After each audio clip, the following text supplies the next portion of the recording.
اس سے پہلے یا اس کے بعد نصیر آباد کے علاقے میں بھی جہاں پر تیفی بٹ کی رہائش ہے وہاں پر بھی رہائش سے تھوڑی دور ہی وہاں پہ فائرنگ ہوتی ہے. یہ دونوں واقعات فائرنگ کے ایک رات میں پیش آتے ہیں اور دونوں کی جانب سے یہ تلاش کرنے کی کوشش کی جاتی ہے کہ ان کے گھر کے قریب فائرنگ کرنے والا کون شخص ہو سکتا ہے یا کون لوگ ہو سکتے ہیں. کچھ پتہ نہیں چلتا, کچھ معلوم نہیں ہوتا. نامعلوم افراد کے خلاف جب یہ مقدمہ درج کروایا جاتا ہے تو اس کے بعد ایک سی سی ٹی وی فوٹیج منظر عام پر آتی ہے جس میں گاڑی میں کچھ لوگ سوار ہوتے ہیں اور یہ فائرنگ کا واقعہ کرتے ہیں.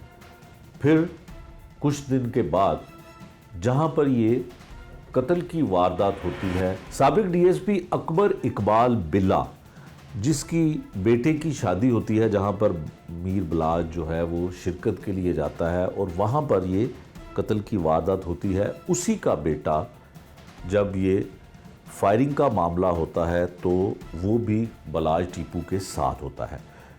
بلاج ٹیپو کے بارے میں تو کوئی پتہ نہیں چلتا کیونکہ اس وقت ٹیپو ٹرکاں والا کا بیٹا میر بلاج اور تیفی بٹ کے درمیان ٹیلی فونک گفتگو کا آغاز ہو جاتا ہے. وہ ٹیلی فون پر ایک دوسرے سے رابطے میں ہوتے ہیں اور ٹیپو جو ہے وہ کئی مرتبہ تیفی بٹ کو دعوت دیتا ہے کہ وہ اپنے بچوں کے ساتھ اور اپنی فیملی کو ان کے گھر میں بھیجے, لیکن ایسا ہوتا نہیں ہے.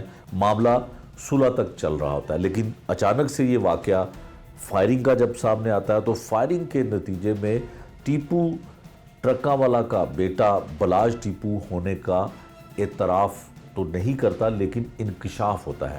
وہ انکشاف کرتا کون ہے؟ وہ سابق ڈی ایس پی کا بیٹا ایک سابق پولیس آفیسر کے ساتھ تیفی بٹ کے پاس چلا جاتا ہے اور وہاں پہ جا کے بتاتا ہے کہ یہ فائرنگ کرنے والی جو واردات ہے ٹیپو کے بیٹے کے ساتھ, امیر بلاج کے بیٹے کے ساتھ اس نے کی تھی. اور یہ بھی اعتراف کرتا ہے کہ ہمیں اس وقت پتہ نہیں چلا, ہم کسی قسم کا ہم نے نشہ کیا ہوا تھا یا کچھ ایسا معاملہ تھا. تو وہ تمام چیزیں تیفی بٹ کے آگے اعتراف کر لیتا ہے کہ آپ کے گھر کے باہر اور گوگی بٹ کے گھر کے باہر یہ تمام فائرنگ جو ہے وہ بلاج ٹیپو کے ساتھ وہ کرنے والا ہوتا ہے. پھر تیفی بٹ کہتا ہے کہ اگر یہ معاملہ ایسے ہی ہے تو پولیس کے پاس جا کے اس کا اعتراف کرو. اس وقت کے سی سی پی او لاہور امین وینس ہوتے ہیں, وہ سابق ڈی ایس پی کا بیٹا جو اس فائرنگ کے معاملے میں شریک ہوتا ہے, شامل ہوتا ہے, وہ سی سی پی او کے پاس چلا جاتا ہے اور اعتراف کرتا ہے کہ بلاج ٹیپو کے ساتھ فائرنگ کرنے والا ملزم یا وہ شخص میں ہوں. پولیس جو ہے وہ اس نامعلوم ایف آئی آر میں ٹیپو کے بیٹے بلاج کو نامزد کر دیتی ہے. نامزد ہو جاتے ہیں, پھر انہیں گرفتار بھی کر لیا جاتا ہے, گرفتار کر کے انہیں جیل بھی بھجوایا جاتا ہے. لیکن جو صلح کی بات چل رہی ہوتی ہے, جو صلح کا معاملہ چل رہا ہوتا ہے, وہ وہیں پہ سٹاپ ہو جاتا ہے, وہ وہیں پہ رک جاتا ہے. پھر دونوں طرف سے خاموشی ہو جاتی ہے اور خاموشی زیادہ خطرناک ہوتی ہے, جو آگے جا کے ثابت بھی ہوئی کہ خاموش رہنا اور خاموشی کا جو ماحول تھا وہ ایک بڑے طوفان کی نشانی تھا.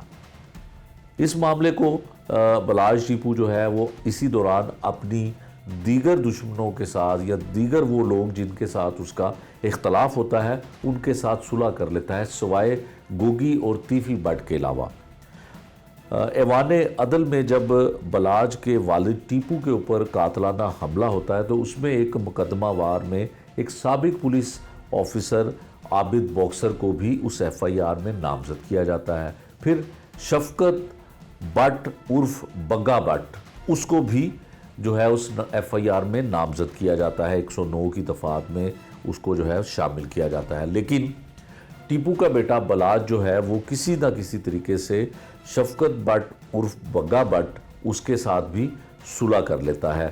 اور صلح کی وجہ جو ایک بہت منامہ کے علاقے کی, لکھوڈیر کے علاقے کی مشہور شخصیت تھی, بابر بٹ کے بھائی کیسر بٹ کے ساتھ مل کے بگا بٹ اور دیگر جو لوگ ہوتے ہیں ان کے ساتھ ایک صلح ہو جاتی ہے، اور وہ بڑے لیول پہ بڑی پنچایت کے ساتھ صلح ہوتی ہے۔ پھر پہلے یہ لوگ اس گھر میں جاتے ہیں، پسین گاؤں میں بگا بٹ کی طرف جاتے ہیں، بگا بٹ کے ڈیرے میں جو ہے وہ صلح کی جو ایک بہت بڑی تقریب ہوتی ہے۔ پھر اس کے بعد تمام وہ لوگ اس کے گھر ٹیپو ٹرکا والا کے بیٹے بلاج کے ڈیرے پہ جاتے ہیں، اور اس طرح سے یہ ایک صرف تیفی بٹ اور گوگی بٹ کے علاوہ تقریباً جو بڑی دشمنیاں تھیں ان کے ساتھ صلح ہو جاتی ہے۔ تیفی بٹ اور گوگی بٹ کے ساتھ کوئی بھی صلح کا امکان ظاہر نہیں ہوتا۔ تیفی بٹ اور گوگی بٹ کسی قسم کا بیان بھی ان کا سامنے نہیں آتا۔ اسی طرح سے بلاج کے بارے میں بھی یہ معلوم نہیں ہوتا کہ وہ صلح کرنا چاہتا ہے یا نہیں کرنا چاہتا، لیکن خاموشی ہو جاتی۔ آتے ہیں اس واقعے کی طرف کہ واقعہ ہوتا کیا ہے۔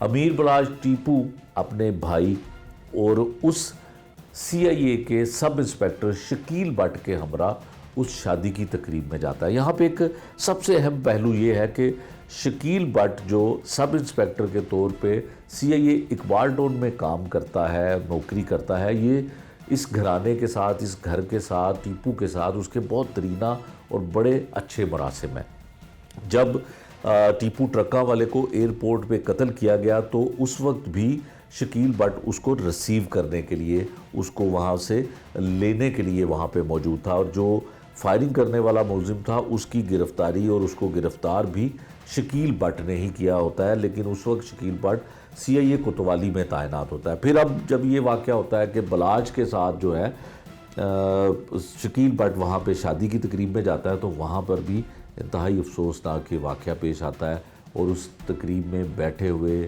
اس کے ساتھ مل کر دونوں بیٹھے ہوتے ہیں۔ یہ ویڈیو بھی منظر عام پر آتی ہے جس میں وہ ایک دوسرے کے ساتھ گپیں لگا رہے ہیں، ایک دوسرے کے ساتھ جو ہے وہ ہنسی مذاق کر رہے ہیں، اور دوسرے لوگ بھی ان کو آ کر مل رہے ہیں۔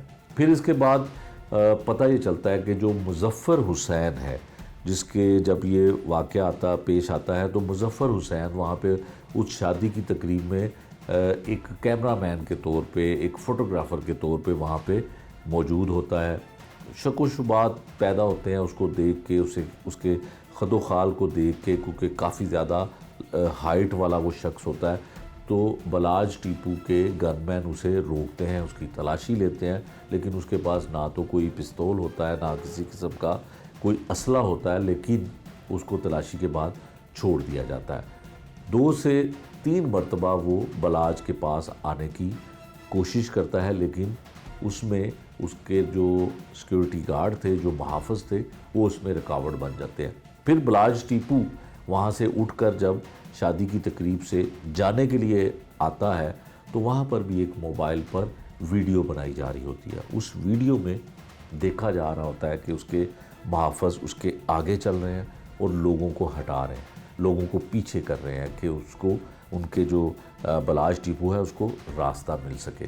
اسی دوران وہ چند سیکنڈ کی ویڈیو ہے لیکن بہت بڑا ایویڈنس ہے کہ اچانک سے ایک اسلحہ چلانے کی، ایک ویپن چلنے کی آواز آتی ہے، جس کو کہا جاتا ہے کہ 9mm کا پسٹل تھا، لیکن اس کی کوئی مصدقہ اطلاعات نہیں ہے، پولیس ہی اس کے بارے میں تصدیق کر سکتی ہے، اور وہ برسٹڈ ہوتا ہے کہ اس کو 1 گو میں ہی وہ کتنی ساری گولیاں چلاتا ہے، اور وہ گولیاں بالکل بلاج کے اوپر گردن کے پاس جو ہے وہ چلائی جاتی ہیں، اور اسی دوران بلاج نیچے گر جاتا ہے، اور اس چھوٹے سے ایریا میں جہاں پہ تقریباً 50 سے 60 لوگ جو ہیں وہ ارد گرد بھی کھڑے ہوتے ہیں، جو اس کو باہر چھوڑنے کے لیے بھی آ رہے ہوتے ہیں، بھگدڑ مچ جاتی ہے۔ اسی دوران وہ فائرنگ کرنے والا شخص، جب اس کے محافظ اور تمام لوگ دیکھتے ہیں کہ یہ تو وہی شخص ہے، تو فائرنگ کی جاتی ہے۔ گو کہ اس ایف آئی آر میں یہ لکھا گیا ہے کہ اس کی اپنی گولیوں سے یا غالباً اس کے ساتھیوں کی گولیوں سے شوٹر جو ہے مظفر حسین جو ہے موقع پہ دم توڑ جاتا ہے، لیکن اینی شاہدین بتاتے ہیں کہ بلاج کے گن مین اس پر فائر کرتے ہیں، جو ایک فائر اس کی سیدھا آنکھ میں لگتا ہے اور وہ موقع پر ہی ڈھیر ہو جاتا ہے۔ پھر اس کے بعد یقیناً وہاں پہ پولیس فوری طور پہ تو نہیں پہنچ سکتی، لیکن شکیل بٹ وہاں پہ موجود ہوتا ہے، جو سب انسپیکٹر ہے سی آئی اے پولیس کا۔ وہ پسٹل جو اس نے استعمال کیا ہوتا ہے مظفر حسین نے اس وقت تک کسی کو نہیں معلوم ہوتا کہ مارنے والا اور مرنے والا یہ مظفر حسین ہے۔ فوری طور پر سب سے پہلے تو امیر بلاج کو ہسپتال منتقل کیا جاتا ہے۔ ڈاکٹرز کے مطابق کہ جب وہ جناح ہاسپٹل میں اس کو ریسیو کیا گیا تو اس کی ڈیڈ باڈی سے اتنا زیادہ خون بہہ چکا تھا کہ وہ ڈیڈ ریسیو ہوا، لیکن پھر بھی ڈاکٹرز اپنی کوشش کرتے ہیں، آپریشن تھیٹر میں اس کو لے جایا جاتا ہے اور جو خون کی بوتلیں ہیں، بلڈ کی جو بوتلیں ہیں، وہ کہا جاتا ہے تمام وہاں پہ جو ساتھ آنے والے لوگ ہوتے ہیں کہ فوری طور پر ارینج کریں، لیکن اس وقت تک بلاج کی ڈیتھ ہو چکی ہوتی ہے۔ تو واپس چلتے ہیں اسی شادی کے پنڈال میں، جب یہ واقعہ پیش آتا ہے تو وہاں پہ شکیل بٹ وہ پسٹل اپنے قبضے میں لے لیتا ہے۔ پھر اس کے بعد وہاں پہ 15 پہ کال ہوتی ہے، فوری طور پر پولیس رسپانس کرتی ہے، کیونکہ ایک بڑی دشمنی لاہور کے دو بڑے گروپوں کے درمیان جو درینہ دشمنی کئی برس سے چلتی آ رہی ہے، اس کا ایک اس وقت موجودہ جو اس وقت کا سربراہ ہوتا ہے اس کو قتل کر دیا جاتا ہے۔ CIA والے بھی پہنچتے ہیں، انویسٹیگیشن والے بھی پہنچتے ہیں، آپریشن والے بھی پہنچتے ہیں، SP صاحبان بھی پہنچتے ہیں۔ تو اس ڈیڈ باڈی مظفر حسین کی جو ایک نامعلوم شخص کے طور پر سامنے آتا ہے، اس کی تلاشی لی جاتی ہے تو اس کے ایک موبائل فون ملتا ہے، ایک ایسا لفافہ جو شادی کی تقریبات میں استعمال ہوتا ہے، اس میں 2000 روپے کی رقم ہوتی ہے، وہ ملتا ہے۔ پھر ایک جیب میں سے، اس کی پاکٹ میں سے ایک میگزین ملتا ہے اسی گن کا، اسی پسٹل کا، جس سے اس نے بلاج ٹیپو کو قتل کیا ہوتا ہے۔ ڈیڈ باڈی کو فوری طور پر وہاں سے تمام قانونی کارروائی کرنے کے بعد جب منتقل کیا جاتا ہے تو اس کو وہاں سے منتقل کرنے کے بعد اس کا کرمنل ریکارڈ چیک کیا جاتا ہے۔ جب اس کا کرمنل ریکارڈ دیکھا جاتا ہے تو کرمنل ریکارڈ رات گئے تک پولیس کو موصول نہیں ہوتا، کوئی اس میں اس کا کرمنل ریکارڈ اس کا ایسا نہیں آتا ہے۔ لیکن صبح سب سے پہلے انویسٹیگیشن چونگ والے اس کے فنگر پرنٹ لیتے ہیں، اس کے فنگر پرنٹ نادرا میں بھجوا دیے جاتے ہیں، اور جب نادرا میں اس کے فنگر پرنٹ بھجوائے جاتے ہیں تو وہاں سے اطلاع ملتی ہے کہ اس شخص کا نام مظفر حسین ہے اور یہ شیخو پورہ کے ایک قریبی نواحی گاؤں کا رہائشی ہے۔ پولیس فوری طور پر اس گاؤں میں جو ہے جہاں کا وہ رہائشی ہوتا ہے وہاں پہ پہنچتی ہے تو وہاں پہ اس کا ایک بہت چھوٹا کچا سا مکان ہوتا ہے، لیکن اس کی وہاں پہ بیوی بچے کوئی وہاں پہ موجود نہیں ہوتا، گھر کو تالا لگا ہوتا ہے۔ لیکن جب ارد گرد کے لوگ وہاں پہ یہ پولیس جاننے کی کوشش کرتی ہے کہ یہ مظفر حسین ہے، اس کی تصویر بھی پولیس کے پاس ہوتی ہے، تو جب وہ ارد گرد کے لوگوں کو، ہمسایوں کو، محلے داروں کو دکھاتے ہیں تو وہ کہتے ہیں کہ یہ مظفر حسین ہی ہے، اور اس کے بارے میں اطلاع ملتی ہے کہ یہ 4 شادیاں کر چکا ہے اور اس کی چوتھی شادی 2021 میں ہوتی ہے، اور اس میں سے اس کا ایک بیٹا بھی ہے، میاں والی کی خاتون ہے جس کے ساتھ اس نے شادی کی ہوتی ہے۔ پھر اس کا پولیس مزید انٹیروگیٹ کرتی ہے تو جو اس کے پاس سے موبائل برآمد ہوتا ہے وہ سم، یہ واقعہ 18 فروری کو پیش آتا ہے، یہ سم 17 فروری کو ایک ہی جگہ سے خریدی جاتی ہیں، اور ایک نہیں 2 سمیں اکٹھی خریدی جاتی ہیں۔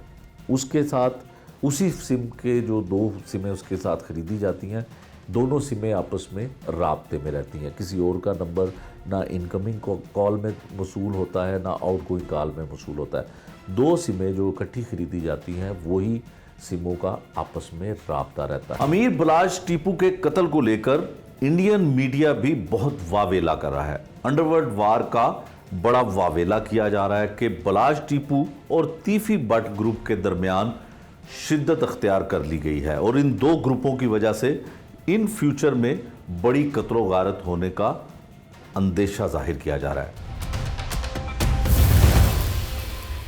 نعیم مصطفیٰ صاحب ہیں جی ہمارے ساتھ، جو بہت ہی سینئر جرنلسٹ ہیں اور کرائم رپورٹنگ میں ان کا ایک بڑا منفرد اور بڑا انویسٹیگیٹو رپورٹر کے طور پہ پہچانا جاتا ہے۔ ان سے ہم جاننے کی کوشش کرتے ہیں کہ لاہور میں جو 2 بڑے گروپ تھے، جس میں ایک تیفی بٹ کا نام آیا، پھر دوسرا ٹیپو ٹرکاں والا، بلا ٹرکاں والا، تو یہ دشمنی کا آغاز کیسے ہوتا ہے؟ یقیناً نعیم صاحب آپ اس وقت رپورٹنگ کرتے ہوں گے، تو جب یہ آغاز ہوا، لڑائی، دشمنی، اور اتنی اب یہ درینہ دشمنی ہوئی کہ کئی جانیں چلی گئیں، کہانی شروع کہاں سے ہوتی ہے؟ دیکھیں، پہلی بات تو شیخ صاحب یہ ہے کہ یہ کوئی سیاست ایسی نہیں ہے اور نفسیات بھی ایسی نہیں کہ سمجھ نہ آئے. صرف یہ سمجھنے کی ضرورت ہے کہ بدماشی میں، چودراہٹ میں، تھانے داری میں اور ڈیرے داری میں فرق کیا ہے. ٹھیک ہے. ٹیپو، بلا، نتھو پہلوان، یہ جتنا پورا خانوادہ ہے نا، اس پورے خانوادے کا بدماشی سے کوئی تعلق نہیں تھا طلبہ سیاست سے پہلے. ٹھیک ہے. جب اسٹوڈنٹس پالیٹکس شروع ہوئی ہے اس وقت نتھو پہلوان پہلوانی کرتے تھے شہر میں. جو بڑے اکھاڑے تھے، مونی روڈ کا اکھاڑا، ٹھیک ہے. اندرون شہر سید مٹھا بازار کا. نتھو پہلوان جو ملاج کے پردادا تھے. ٹھیک ہے. بلا ٹرکاں والے کے والد امیر الدین کے باپ. ٹھیک ہے. نتھو پہلوان جو تھے وہ پہلوان تھے باقاعدہ پہلوانی والے، کشتی دنگل والے. ٹھیک ہے. وہ جب دنگل کرتے تھے اس وقت جب رستم زماں اور رستم ہند بھی موجود تھے، ان کے دور میں وہ پہلوانی کرتے تھے. تو پہلوان جو ہے نا، اس کی لاہور میں روایت یہ رہی ہے کہ وہ فن پہلوانی کے ساتھ ساتھ وہ ڈیرے داری بھی کرتا ہے. وہ کوشش یہ کرتا ہے کہ شہر میں ہونے والے جو معاشرتی جھگڑے ہیں چھوٹے موٹے، جو لوکل لیول کی پولیٹکس ہوتی ہے جھگڑوں والی، وہ تنازعات بھی حل کرواتا ہے اپنے ڈیرے پہ بلا کے. ٹھیک ہے. اور اس کی یہ ان بلٹ پرابلم ہے. مطلب جسے انگریز ٹیتھنگ پرابلم کہتا ہے کہ دانتوں، جب بچے کی پیدائش ہوتی ہے تو کچھ امراض وہ دانتوں میں لے کے آتا ہے. تو وہ امراض جو ہیں ان میں سے ایک مرض یہ تھا کہ وہ ڈیرے داری چاہتے تھے وہ لوگ. اور ڈیرے داری کس قسم کی؟ ڈیرے داری اس قسم کی کہ وہ کہتے تھے کہ اگر ورلڈ سٹی کم از کم رنگ محل، موچی دروازہ، لوہاری، بھاٹی گیٹ، مستی، یہ علاقے جو ہیں ان کے معاملات تو بالخصوص شالم مارکیٹ کے تاجروں کے، وہ تو ہمارے پاس آئیں. ٹھیک ہے. یہ جس جگہ پہ بیٹھے تھے نتھو پہلوان صاحب، وہاں چھوٹا سا ایک ان کا اڈا تھا، چھوٹا سا. اس کا نام تھا پاک گڈز. ٹھیک ہے. پاک گڈز ٹرانسپورٹ جو ہے وہ اس ڈیرے داری کے شوق میں آل پاکستان گڈز ایسوسی ایشن تک پہنچ گئی. ٹھیک ہے. پاک گڈز ایک چھوٹا سا ٹرکوں کا اڈا جو مال اٹھاتا تھا اور اٹھا کے بیرون شہر بھیجتا تھا. اس وقت کا کارگو سروس. ہاں، it was sort of cargo service. یہ سروس تھی لوکل لیول کی، پتوں کی، بھائی پھیرو، نزدیک. اس سے انہوں نے ایمرج کیا اور ایمرج کرنے کے بعد وہ کس نہج تک پہنچے، کس جگہ تک پہنچے؟ وہ جگہ تھی آل پاکستان گڈز فیڈریشن، آل پاکستان گڈز ایسوسی ایشن. پہلے ایسوسی ایشن بنی، پھر فیڈریشن بن گئی. مختلف ایسوسی ایشنوں کا ایک اکٹھ تھا. ٹھیک ہے. اس اکٹھ میں نتھو کے بعد، نتھو اس لیول کے پہلوان نہیں سمجھے جاتے تھے جن کی دشمنداری ہو. ٹیپو ٹرکاں والے کی دشمنداری، وہ جو چودراہٹ تھی نا، ڈیرے داری، وہ دشمنداری میں تبدیل ہوئی. ٹھیک ہو گیا. دشمنداری میں تبدیل کرنے میں صرف کردار تھا تاجر سیاست کا، قومی سیاست کا نہیں تھا. اس وقت تک امیر الدین ٹیپو جو تھے، ان کی جو بلا ٹرکوں والے ہیں، بلا ٹرکوں والے کا کوئی تعلق نہیں تھا کسی قسم کی قومی، ضلعی، بلدیاتی سیاست سے. وہ پیور سیاست تھی تاجروں کی. اور شالم مارکیٹ تک، شالم مارکیٹ چونکہ ایک پورے پاکستان کا ہب تھا، تجارتی ہب میں بلے کی ایک ڈیرے داری تھی، بلا ٹرکوں والے کی. اس ڈیرے داری کا فائدہ اٹھایا تاجروں کی اس سیاست نے، جو سیاست قومی سیاست میں تبدیل ہوئی. ان میں کون لوگ تھے؟ ان میں تھے حاجی مقصود but number 1. Haji Maqsood but کے مخالف تھے اظہر سید بٹ، دونوں مرحومین بیچارے فوت ہو گئے، خدا مغفرت کرے دونوں کی. ان کے ساتھ تھی خواجہ سعد رفیق کی والدہ بیگم خواجہ رفیق شہید. بیگم خواجہ رفیق شہید وہاں کی ایم پی اے تھیں. ان کے بعد حاجی مقصود بٹ، کبھی وہ جیتتے تھے کبھی وہ. اظہر سید بٹ انجمن تاجران شالم مارکیٹ، شالم تاجر بورڈ اور انجمن تاجران پنجاب، پھر انجمن تاجران پاکستان، اس کے وہ سربراہ رہے. ٹھیک. اظہر سید بٹ. اظہر سید بٹ نے جہاں مندر ہے آج کل بلا ٹرکوں والے کے جسٹ اپوزٹ شالم چوک میں، اس چوک میں ایک جگہ خرید لی جو متروکہ وقف املاک کی تھی. ٹھیک ہے. وہ ایک پلازا خریدا گیا، پلازا بنایا گیا، مطلب خریدا، وہ مندر تھا، اس میں مارکیٹ تھی چھوٹی سی، اب بھی ہے. وہ پرنٹنگ کی مارکیٹ تھی، کارڈز پرنٹ ہوتے، اب بھی ہوتے ہیں وہاں، بڑا سی بورڈ لگے. بالکل. وہاں حاجی مقصود بٹ اور بلّہ ایک پیج پر تھے اس وقت. ٹھیک ہے. انہوں نے کہا یہ ہمارے مخالف اظہر سعید بٹ نے ہمارے سینے پہ آ کے نا یہ پلازا خریدا ہے, اس کا مطلب یہ ہے کہ اس نے ہمیں چیلنج کیا ہے. بعض اوقات کئی باتیں لوگ ایسے ہی پھیلا دیتے ہیں چودراہٹ میں, ڈیرے داری میں, ایسے سنی سنائی باتیں پہ یقین نہیں کرنا چاہیے. وہ یقین کیا, انہوں نے کہا سعید بٹ ہمارے مونگ دلنے آیا ہے. وہ مونگ دلنے کے خوف سے انہوں نے اس کے خلاف کارروائی شروع کر دیا سعید بٹ کے خلاف. پہلا سکفل جو ہے نا وہ اظہر سعید بٹ کا ہوا, جس کے بعد میاں شہباز شریف نے یہ پلازا جو تھا اظہر سعید بٹ کا وہ ڈھا دیا, اور یہ جو سیاسی نہیں بلکہ تجارتی رقابت جو تھی, تاجروں کی رقابت جو تھی, یہ سیاسی رقابت میں تبدیل ہو گئی. یہ سیاسی رقابت میں تبدیل ہوئی. اس دوران اس پاک گڈ سے بالکل متصل ایک خادم ہوٹل ہے, ہمارے ایک دوست ہیں جرنلسٹ, ان کے بھائی, ان کے والد صاحب خادم حسین بٹ صاحب ان کے والد تھے. ٹھیک ہے. یہ سارے کشمیری ہیں, یہ بات آپ نے ذہن رکھنی ہے کہ چودراہٹ کی یہ جنگ, اس وقت تنازع تھا, اب جنگ ہے, تنازع جو تھا نا یہ ہوا کشمیریوں کے درمیان ہی ہے, آپس میں آپس میں دیواریں ملتی تھی. ایک دیوار تھی بلا ٹرکوں والی کی, اس کے ساتھ دیوار بالکل ایڈجسٹنٹ دیوار تھی خادم ہوٹل کی, خادم ہوٹل کی, اور اس کے بالکل اپوزٹ اظہر سعید بٹ کا پلازا تھا. رائٹ سائڈ پہ اس کے بردر ان لا تھے بلا ٹرکوں والے کے سلطان اور بئی پہلوان, وہی پہلوان تھا, اور میں نے دیکھا ہے ان کو, بڑے جوبن میں 7 فٹ کا قد تھا, وہ باہر چارپائی ڈال کے بیٹھتے تھے. ان کی 2-3 بڑی خاص نشانیاں ہیں اس چودراہٹ کی. ایک تو بڑا چوپال ہے, ایک چارپائی, اس کے 4-5-7 کونوں پہ بیٹھنا ہے انہوں نے, اور انہوں نے اگر 24 گھنٹے بیٹھنا ہے تو 24 گھنٹے ہی گن مین ساتھ کھڑے رہنے ہیں. دوسرا یہ ہے کہ یہ چائے قہوہ پیتے رہتے تھے, کھانا بھی کھاتے تھے وہاں بیٹھ کے. مطلب ان کا گزر اوقات اس چوپال پہ ہوتا تھا, اسے ڈیرے داری کہتے تھے, حقہ بھی چلتا تھا.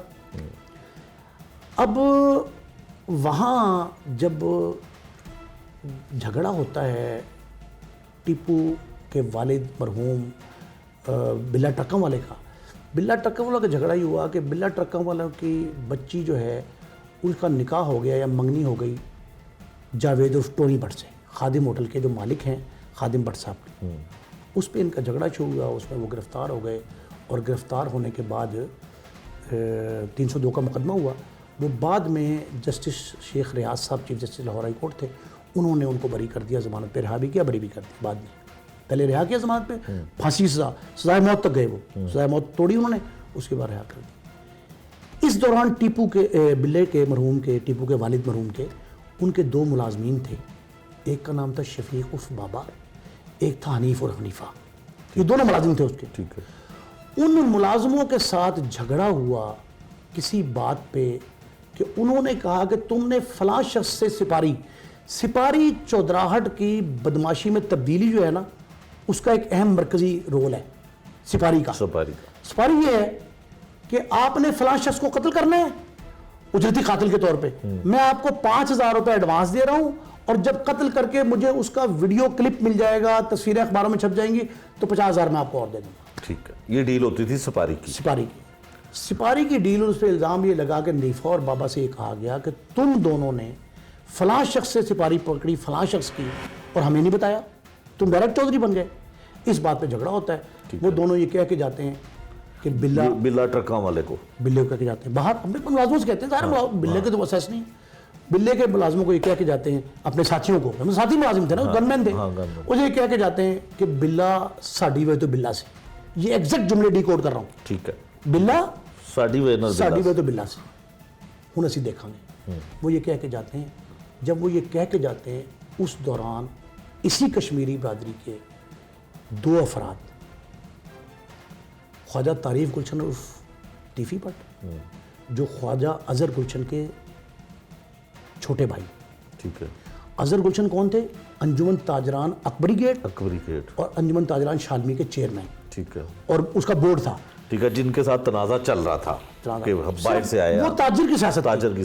تاجر کی سیاست میں تاجر رہنما کے ایک چھوٹے بھائی نے, خواجہ تعریف گلشن عرف ٹیفی بٹ نے, انہوں نے یہ کہا کہ یار یہ گھر کے بھیدی ہیں دونوں, گھر کے بھیدی ہیں, ان کو آمد و رفت کا پتہ ہے, مخبری پتہ ہے, ہم ان کو استعمال کر سکتے ہیں اپنی مخالفت کو بیانے کے لیے. ٹھیک ہے. ایک پرابلم یہ ہے, ڈیرے داری میں چودراہٹ میں جیل میں خاص کر رہتی, جو جیل میں ملزم چلا جاتا ہے نا مخالف کسی کا, تو اس سے وہ کہے نا کہ یار تو فلاں بیرا کی چاہ پی لیا, پانی پی لیا. انہیں کہا نہیں میں نہیں اتنے جانا. کیوں؟ یہ پنجابی کلچر ہے, کیوں نہیں جانا؟ جب میں اتنے جاؤں گا تو رہی نہیں. شیخ صاحب یہ ایک بہت بڑا جو ہے نا ایک ایسا المیہ ہے جو آپ کو عزت نفس کو ایک طرف تو مجروح کر رہا ہوتا ہے, دوسری طرف یہ خوف پیدا کر رہا ہوتا ہے آپ میں کہ یار آپ نے اگر وہاں جا کے یہ ایکٹ کر دیا تو لوگ آپ کو کیا کہیں گے, کیا کہیں گے. یہ کیا کہنے کے خوف نے اس نے کہا جی کہ اگر ہم نے اس کو نیچا نہ دکھایا اپنے مخالف کو تو لوگ ہماری چودراہٹ نہیں مانیں گے. یہ چودراہٹ کی ڈیرے داری کی جنگ تھی جو دشمن داری میں تبدیل ہوئی. اب ڈیرے داری کو چلانے کے لیے آپ کو انویسٹمنٹ چاہیے, پیسہ چاہیے بڑے پیمانے پہ. تو یہ دو کام کرتے تھے ڈیرے دار وہاں کے لوکل ڈیرے, مطلب یہ پرٹیکولر نہیں کہہ رہا, وہاں کے ڈیرے دار جو چودراہٹ کرتے ہیں وہ منشیات بیچتے تھے, اسلحہ اسمگل کرتے تھے, ٹکوں کے اڈے, یہ وہ سارا کام ہی ہوتا تھا. وہ جوا کراتے تھے. اب جوا تھوڑا لیٹسٹ ہے, اس وقت جوا یہ کم صحیح والا ٹھیک ہے یہ ہوتا ہے. یہ 80s کے میں مڈ کی بات کر رہا ہوں, 86-87 کی. ٹھیک. 86-87 میں ان لوگوں نے نہ صرف پولیس کی سرپرستی اس طرح لی کہ ان کے چہرے دکھائے, ان کی گاڑیاں دکھائیں باہر کھڑی ہوئی کہ جواری ہمارے پاس زیادہ ہیں, شرطیں لگانے والے ہمارے پاس زیادہ ہیں, بکیے ہمارے پاس بیٹھے ہیں. ٹھیک ہے. جو ہوٹل والے ہیں ہم سے کھانے کے پیسے نہ مانگیں کہ پولیس ان کی واقف ہے. ایک کام تو یہ تھا جو ظاہر تھا, ایک پس پردہ تھا. وہ پس پردہ کیا کام تھا؟ پس پردہ یہ تھا کہ وہ مال خانے سے پولیس ان تھانوں کے 7 تھانوں کے مال خانے سے اسلحہ نکالتی تھی اور ان کو فراہم کرتی تھی, تاکہ ان کے اپنا پسٹل جو لائسنسی اسلحہ تو ہے ہی ہے کہ دشمن داری ہے نا, لائسنسی ہے, وہ استعمال نہ ہو, پولیس کا اسلحہ استعمال ہو جس کے نہ سر ہے نہ پیر ہے. اچھا. ایک دوسرا, جوئے خانے پہ مل ملا کے ریڈ ہوتا تھا. ٹھیک ہے. کہ انہوں نے کہا جی کہ یہ یار صبح رات کو 12 بجے ہم نے ریڈ کرنا ہے, تو آپ نے 4 بندے حوالے کر دینے ہیں, 12,000 روپے کی رقم دینی ہے, 4 ہم ڈال دیں گے FIR میں, 8 ہم جیب میں ڈال لیں گے, اور صبح ہی رات کو گھر لے جانا چاہیں ملزموں کو, صبح ان کی ضمانت بھی ہو جائے گی. ٹھیک ہے. وہ سارا پلان ریڈ ہوتا تھا. ہاں, اپنی کارکردگی بھی شو ہو گئی اور ان کی بھی مدد ہو گئی. اب جوئے کیا تھے لاہور میں جو بدماشی کا گڑھ تھے, پپو تیلی, بلا رام گلیا, ساجد کانا, ملک اشفاق برہوم فوت ہو گئے, بلا بھی فوت ہو گئے, شیفا, کڑائی والا, یہ بڑے بڑے جوئے تھے نا لاہور میں. منشیات فروش کون تھے؟ نجا فیجا. ایک شخص نے آپریشن کیا تھا جنون, وہ مل ملا کے نہیں تھا, وہ جنون تھا. ذوالفقار چیمہ نے, ذوالفقار چیمہ اسپیشلٹی لگے, 2 کام کیے. ایک جو ٹیچر میٹرک کی نقل نہیں آئی تھی, اور وہ بدماشی. اچھا, امتحانی سینٹر بکتے تھے, یہ لوگ خریدتے تھے. طلبہ سیاست بیچ میں تھی نا, امتحانی سینٹر میں میٹرک انٹر کا ایگزام ہونا, BA کا بھی ہوتا تھا اسکولوں میں. مسلم model high school, Saleem model high school, government centre model school, مسلم ہائی اسکول نمبر 2, اسلامی ہائی اسکول بھاٹی کے, یہ سارے سینٹر تھے. ٹھیک ہے. یہ بکتے تھے. ذوالفقار چیمہ صاحب نے SPCT کے طور پہ آ کے جن ٹیچروں نے نقل کروانی ان کو مرغا بنا دیا, اور مجھے فون کر کے کہا نہیں مجھے جلدی آ جا. ٹی وی چینل نہیں ہوتے تھے, جلدی آ جا, تصویر بنا لے ان کی فوراً. کیسے کیا؟ ان کو مرغا بنایا, اوپر سپاہی بٹھا دیا, پھر ایک سپاہی کھڑا کر دیا اوپر کندھوں پہ, مطلب 3 منزلہ تصویر بن گئی, 3 منزلہ. ایسے آفیسر بھی نہیں ہے نا اب. اس نے کیا, انہوں نے نجا فیجا, انہوں نے کہا منشیات بیچتا ہے نا, انہوں نے کہا پکڑ لو, اور پکڑ لیا. پکڑ کے گدھے لائے 4, گدھے بڑے مشکل ملتے تھے, وہ گدھے لے آئے 4 گدھوں میں بٹھایا ان کو, اور کالک منہ پہ ملی اور جوتیوں کے ہاتھ ڈالے, اور لوگوں سے کہا رستے میں کھڑے ہو جاؤ, پتھر مارو, جوتے مارو, توہین کی, تذلیل کی, تضحیک کی. اس کا رزلٹ یہ نکلا کہ منشیات فروش ڈر گئے. لیکن ان ڈیرے داروں نے کیا تبدیلی کی اس کی, ان ڈیرے داروں نے کیا تبدیلی کی, وہ بڑا اہم ہے. جی. ایک SSP ہوتا تھا لاہور کا, رانا مقبول صاحب بھی فوت ہو گئے بیچارے, سینیٹر تھے مسلم لیگ نون کے, IG کے طور پہ ریٹائر ہوئے. مشرف کا طیارہ اترنے سے رو گیا, بڑا آدمی تھا, قداور تھا. وہ SSP لاہور تھے, تو انہوں نے میری موجودگی میں, ایک ہمارے کرائم رپورٹر تھے جمیل چشتی جنگ میں, میرے کاؤنٹر پارٹ تھے, ان کو مجھے بلایا اور اس DSP کو بلایا. چوئی صاحب, وہ DSP بہت نوٹوریس تھا, جس کے بارے میں بڑی کہانی مشہور تھی, خدا محفوظ کا میں نام نہیں لے رہا, فوت ہو گیا بندہ. اس کو بلایا DSP کو, چوئی صاحب, پنجابی میں,